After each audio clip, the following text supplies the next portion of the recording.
Good morning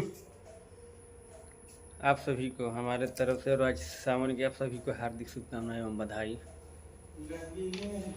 अब हम ready हो गए हैं नहा धोकर के बाहर जाने के लिए, और देखते हैं आज का काम।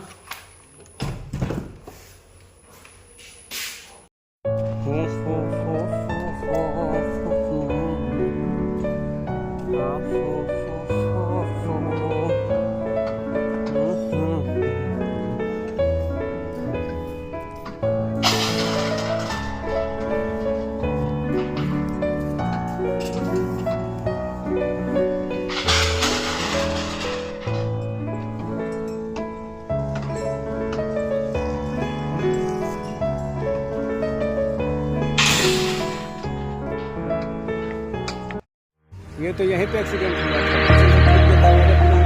था, नया गाड़ी है।